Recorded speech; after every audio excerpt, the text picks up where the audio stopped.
Nëse ata duhet me pa vendimin, për ata arsye nuk mund paragjykoj tash asgjë. Duhet me pa vendimin, cili do të jetë me datën 30 dhe të shohim, por një gjë di që nuk duhet votohet lista sërbe në asnjë çmim, por nëse merret ai vendim, ne kemi pasur opozita ashtu, Haptaz e ka përkrahur duke hezituar të votojë Nenad Rashiqin.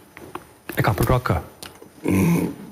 Listën sërbe. Por nuk e kanë votuar listën. Po nuk e kanë votuar se kanë abstenu.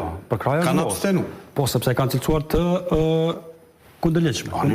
Tash le të shohim, pra nëse vjen ndonjë akt gjykimi ndryshe, të shohim.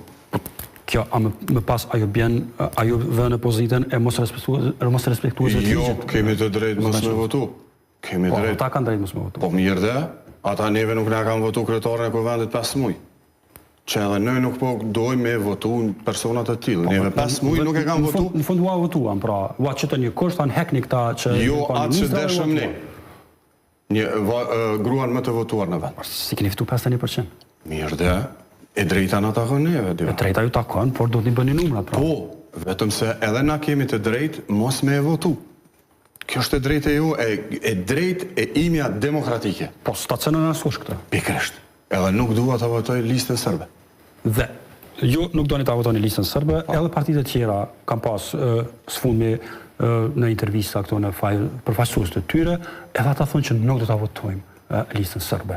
Pse kanë hezitu pra me votu në Nenad Rashiqin? Pse nuk e kanë votu? Sepse procesin e kanë cilësuar të kundërligjshëm. Pa mirë, nëse kanë cilësuar të kundërligjshëm, me vetë faktin, Hikmete Bajrami e dini herën e parë, kur e ka bërë raportin, na kalon pa imunitet dhe pa u betu. Pastaj është detyru me shkel ato dhe me kthy raportin prej fillimi dhe jemi betuar. Andaj unë mendoj që është dashur të votohet partitë dhe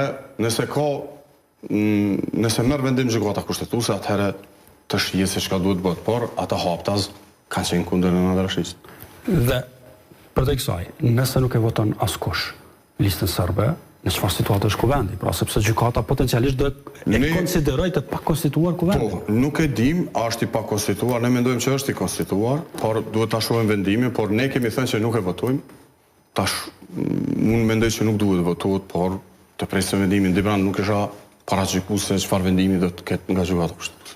Nuk po paragjykojmë as ne. Pra, hipotetikisht e bëra pyetjen çka nëse dhe ju nuk jeni të papërgatitur për këtë situatë. Po jo, nuk është punë e papërgatitur. Mendoj që ne kemi treguar se ne nuk i votojmë. Ne votojmë Nenad Rashiqin. Po ne Haptaz edhe këtu, pra. Po, unë nuk besoj që duhet votohet lista sërbe në asnjë formë. Rashiqi s'konkuron fare, pra më sepse e tha te Radio Evropa e Lirë në intervistë.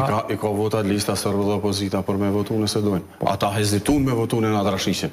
Po pse po poziciononi opozitën me listën sërbe? Po pse, nuk e pozicionua? Po s'është pozicionim. Pse nuk e votu Nenad Rashiqin? Edhe ata po ju thonë juve pse nuk e keni shpall listën sërbe terroriste me kohë? Jo, nuk mundna me shpall. Shpallet gjykata. Ja, s'mund gjykata. Ja, gjykata duhet me shpall. Ja, se dëgjom.